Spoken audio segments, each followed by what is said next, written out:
नमस्कार दोस्तों, सभी का स्वागत है।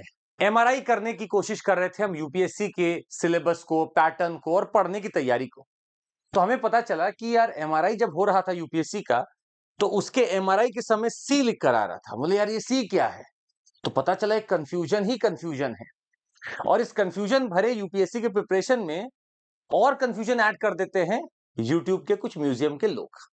अब आइए समझते हैं ऐसा क्या हो रहा है और आपको हम ये सेशन क्यों दिखा रहे हैं आज। इस सेशन को थंबनेल पे आपने देखा होगा, हमने लिखा है कि भाई ऐसी एनसीईआरटी जो आप बिल्कुल मत पढ़िएगा, पर बाजार में वो खुलेआम बिकती हैं, लोग पैसा खर्चा करते हैं, पढ़ते हैं और ना जाने फिर क्वेश्चन आता नहीं तो हमें क्यों कोसते हैं। खैर, हम जब सी का कंफ्यूजन का निवारण करने निकल रहे थे तो हमें बहुत लोग मिले। उनमें से कुछ लोग बोले कि देखो ऐसा है, हमारी क्लासेस आप ले लो, तुरंत आप यूपीएससी क्रैक कर लोगे। हमने बोला अच्छा ठीक है। कुछ लोग एकदम बैठे हुए थे, come join us, we are the toppers, we are the YouTubers, we are the educators, जुड़ जाओ और हम सब क्लियर करा देंगे। और एक जगह हम आगे बढ़े तो पता चला वहां पे बोल रहे थे कि भैया ऐसा है कि 16 घंटे से नीचे अगर पढ़ोगे तो कुछ नहीं हो सकता। तो हमें कहीं लगने लगा कि यार कहीं मेरे शक्तियों का गलत इस्तेमाल तो नहीं हो रहा है। हम थोड़ा और आगे बढ़े और पता चला कि भैया यहाँ पे बोला जा रहा है कि देखो क्लास 8th में हो, अभी से चालू कर दो प्रिपरेशन। अब इन सब चीजों के जंजाल से हम निकलने की कोशिश कर रहे थे और पहला स्टेप यूपीएससी की दुनिया में रख रहे थे। तो सबसे बड़ा सवाल था कि आखिर मैं करूं कैसे।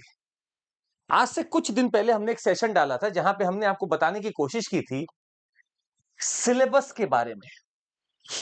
याद रखिएगा, अगर आपको यूपीएससी की प्रिपरेशन चालू करनी है तो बिना सिलेबस को देखिए आप यहां पर मत आइए। जब तक आप सिलेबस को समझ नहीं लेते, कंठस्थ नहीं कर लेते, अच्छे से 10-15 बार पढ़ नहीं लेते और आपको ये पता ना चल जाए कि इसमें क्या है, तब तक कोई फायदा ही नहीं, आप गुमराह ही होते रहेंगे। अगर सिलेबस आप पता कर भी ले गए, अब अगला स्टेप होता है कि भाई हम अपना फाउंडेशन बनाए कैसे। हमने तो अपनी तैयारी और चीजों को बहुत पहले ही छोड़ रखा था। तो फाउंडेशन बनाए कैसे, इसका एक जवाब आपको पता है और हम भी वही देंगे। बिना एनसीईआरटीज के आप इस एग्जाम में कहीं नहीं जाने वाले, तो एनसीईआरटीज आर द फाउंडेशन, ये सब बताते हैं। पर तुरंत अगला सवाल, कौन सी एनसीईआरटीज? क्या सारी एनसीईआरटीज पढ़नी है? इसीलिए हम आपको बताते हैं हमें एक हमेशा गाइड चाहिए होगा, और वो गाइड आपको बता दे कौन है, पीवाईक्यूज। आप जब प्रीवियस ईयर क्वेश्चंस देखते तब आपको पता चलता है कि भाई एनसीईआरटीज बहुत बड़े गाइड है मेरे लिए। और क्या एनसीईआरटीज पढ़नी है, कौन सी पढ़नी है, कौन सी नहीं पढ़नी है, ये ज्यादा जरूरी है समझ। जैसे कि हम आपको कुछ चंद चीजें बताएंगे। चार ही ऐसे सब्जेक्ट्स हैं जिसमें मुझे अपनी एनसीईआरटी पढ़नी है, मोटा मोटी चार ही ऐसे सब्जेक्ट हैं, जिससे पहला आपके सामने आ चुका है ज्योग्राफी। अब आप सोचेंगे सर ज्योग्राफी का क्या मैं ओल्ड पढ़ूं, क्या मैं न्यू पढ़ूं, क्या मैं सारी एनसीईआरटी पढ़ूं? नहीं, बिल्कुल भी नहीं। आप ज्योग्राफी की नई वाली NCERT class 9th 10th 11th 12th उठा लीजिए। इसके अलावा आपको कुछ भी नहीं पढ़ना है। मतलब क्लास 6 7 8 अगर आपके पास बहुत अत्यधिक समय है, आपको लगता है कि मेरे पास समय ही समय है, 48 घंटे मुझे दिन में मिल रहे हैं, तो अलग बात है। अदरवाइज आप उठाना जो चालू करिए वो उठाना चालू करिए क्लास 9 10th 11th और 12th की, और इसको आप पहले अच्छे से पढ़ जाए। तो जब आप ज्योग्राफी की एडवांस लर्निंग करें उसके पहले आपके पास ज्योग्राफी के कुछ कॉन्सेप्ट्स तो हो, कुछ कीवर्ड्स तो हो, आप समझ तो पाए कि मैं पढ़ने क्या जा रहा हूं। नहीं तो ज्योग्राफी क्लासेस में हम हाईफाई बातें कर रहे हैं और आपको पता चला लोकल विंड के बारे में भी कुछ नहीं पता है, ब्रीजेस हम बोल रहे हैं तो आपको लग रहा है पता नहीं ब्रिज कोई साबुन वाबुन तो सर नहीं बेच रहे हैं, ऐसा भी हो सकता है। तो ज्योग्राफी की क्लास 9 से चालू होकर 12 तक याद रखिएगा मुझे क्या नहीं पढ़नी है। आप 6 8 मत पढ़िए, इसके सारे कॉन्सेप्ट जो हैं वो लगभग इन सब में ही कवर हो जाते हैं, और उसमें जो एक्स्ट्रा चीजें हैं वो आपके पास ज्योग्राफी की प्रिपरेशन के दौरान आ ही जाएगी। तो मुझे क्या नहीं पढ़ना है, क्लास 6 से 8 का बोझ अपने सिर पे मत लीजिए। 9 10th 11th, और 9 10th भी हम इसलिए बोले क्योंकि इंडिया के बारे में, तो इंडियन ज्योग्राफी आपको पढ़नी है। क्लास 11th आप पढ़ेंगे, आप यहाँ पे भी फिजिकल ज्योग्राफी और फिजिकल इन्वायरमेंट इंडिया का पढ़ेंगे, और 12th में आप पढ़ेंगे इंडिया पीपल एंड इकोनॉमी। ये मेरे लिए बहुत इंपॉर्टेंट है सारी एनसीईआरटी ज्योग्राफी की। अगला देखते हैं। अब जैसे आप पॉलिटी में आएंगे, लोगों को लगता है कि सिर्फ लक्ष्मीकांत ही पढ़नी है, वही सब कुछ है। नहीं, माना Laxmikanth is a very good book, पर बिना फाउंडेशन के आप उसको भी कहां पढ़ पाएंगे। आपको क्लास 9th 10th, 9th की है political science democratic politics part 1, 10th की है political science democratic politics part 2। मतलब समझिए तो, डेमोक्रेसी है क्या पहले यही समझ लें, फेडरलिज्म क्या है पहले यही समझ लें। क्लास 11th की आप पढ़ेंगे political science Indian constitution at work, सबसे इंपॉर्टेंट तो यही किताब है। अगर मोस्ट इंपॉर्टेंट हम बोले सर, तो आपके सामने क्लास 11 की पॉलिटिकल साइंस की इंडियन कॉन्स्टिट्यूशन एट वर्क सबसे इंपॉर्टेंट है। इसके बाद में अगर आप चाहें, आपको पता हो कि कहां पे क्या चल रहा है, वर्ल्ड पॉलिटिक्स कैसी है, भारत आजाद होने के बाद कैसी पॉलिटिक्स रही है, तो आपके पास दो और किताब आती है, क्लास 12 की political science contemporary world and India, और एनसीईआरटी क्लास 12 की political science politics in India since independence. ये दोनों से भी आजकल रेलेवेंस बन रहा है, क्वेश्चंस आ रहे हैं, इमरजेंसी के ऊपर क्वेश्चन है, किसकी सरकार रही उसके ऊपर क्वेश्चन है। तो मेरे लिए ये सारी एनसीईआरटीज इंपॉर्टेंट है। बाकी इसके अलावा सिविक्स है, सोशल साइंस है, कुछ मत लीजिए। मतलब आप सोशल इशू का अगर एनसीईआरटी पढ़ रहे हैं सर, तो आप समझ ही नहीं पा रहे क्यों क्या है। आपको करंट अफेयर से ही सोशल इश्यूज हो जाएगा, सिविक्स की आधी चीजें वैसे ही हो जाएंगी। तो पॉलिटी में आपको ये किताबें उठानी पड़ेंगी। फिर से हम रिपीट कर रहे हैं, class 9th 10th 11th 12th की। 9th की है डेमोक्रेटिक पॉलिटिक्स पार्ट 1, 10th की है डेमोक्रेटिक पॉलिटिक्स पार्ट 2, 11th की है Indian constitution at work, 12th की है contemporary world politics, and class 12 की एक और है जिसमें politics and India since independence के बारे में है। अच्छा, और देखते हैं, आगे बढ़े इससे पहले हम आपको रोकते हैं थोड़ी देर। हम बिल्कुल आपको नहीं बोलेंगे कल ही जुड़िए, पर हम आपको ये जरूर बोलेंगे कि आप सिलेबस देख लें और ईमानदारी से पढ़ना चाहते तो जुड़ जाइए, क्योंकि यहां ईमानदारी से ही हम लोग आपको कॉन्सेप्ट देने की कोशिश करते हैं। 19,999 में पूरा कोर्स मिल रहा है, सीएमसी कोड लगाइए और जुड़ जाइए। आप एक व्यक्ति से जोड़ने की कोशिश करिए ताकि आपको सही जवाब मिल सके। खैर, हम आपको ये भी आप बता दें, इतिहास में चलते हैं, और इतिहास में हम आपको साफ तरीके से बताते हैं। कोई जरूरी नहीं है आप क्लास 6, 7, 8 का उठाएं एनसीईआरटी जाके, सब कवर्ड है। आप 9th जाके उठाइए, India and the contemporary world, class 10th India and the contemporary world, ठीक है, उठा के पढ़ लीजिए।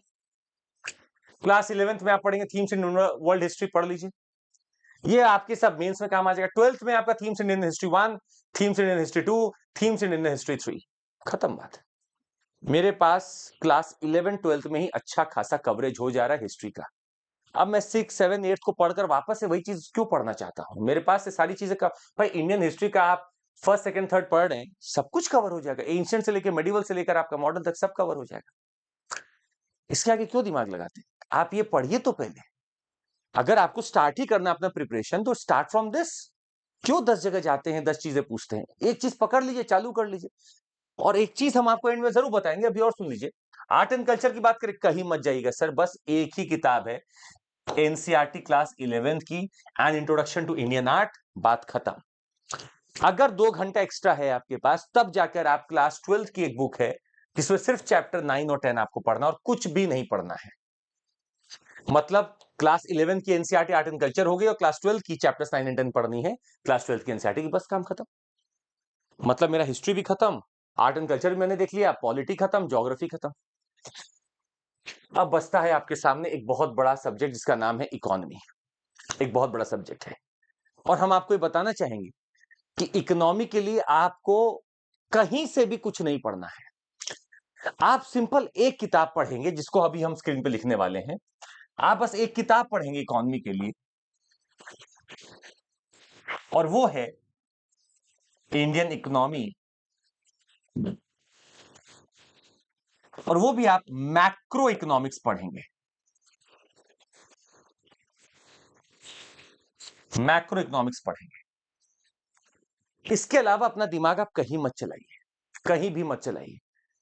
पॉलिटी में आपको हमने जो बताया है, क्लास 9, 10th 11 12 वो पढ़ना है, हिस्ट्री पढ़ना है, आपको ज्योग्राफी पढ़ना है, पर सारी क्लास 9 10th के बाद ही की हमने आपको बताई है, और हमने आपको बताया इकोनॉमी। इसके अलावा जिनके मन में कंफ्यूजन है कि क्या सर मुझे साइंस पढ़ना है, सर बड़ा आपको जवाब दे दें, नो। क्या मुझे सोशल इश्यूज पढ़ने हैं, हम आपको बड़ा जवाब दे देते हैं, मत पढ़िए। ये सब क्लासेस है, ये सब बाद में कवर होगा, अखबारों में करंट अफेयर्स के माध्यम से कवर होगा, ये सब पढ़ने की कोई आवश्यकता नहीं है। तो एनसीईआरटीज भी मिनिमम चुनिए, और इसीलिए हम एक बात बोलते हैं कि मिनिमलिस्ट बनिए। आप एक मिनिमलिस्ट पर्सन बनिए, तभी काम कर पाएंगे आप अच्छा। कम इनपुट में ज्यादा मुझे आउटपुट देना है, और ये तो फाउंडेशन है, ऐसा थोड़ी ना कि यही सब कुछ है।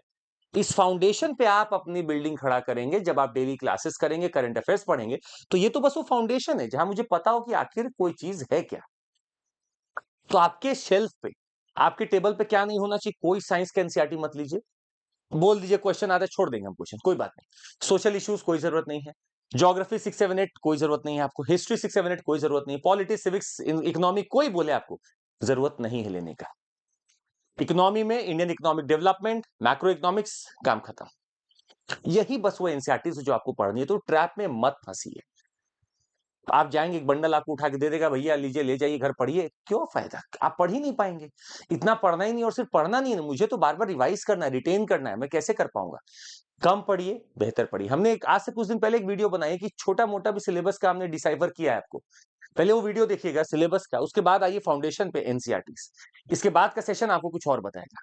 पर कैसे प्रिपरेशन चालू करनी है, हमने आज आपको एनसीईआरटीज बताई है। इस एनसीईआरटीज को तुरंत जाकर आप ले लें, और ये सब तो अवेलेबल है ऑनलाइन, कहीं जाना भी नहीं है, ऑनलाइन इसको डाउनलोड करिए, पढ़ना चालू कर दीजिए।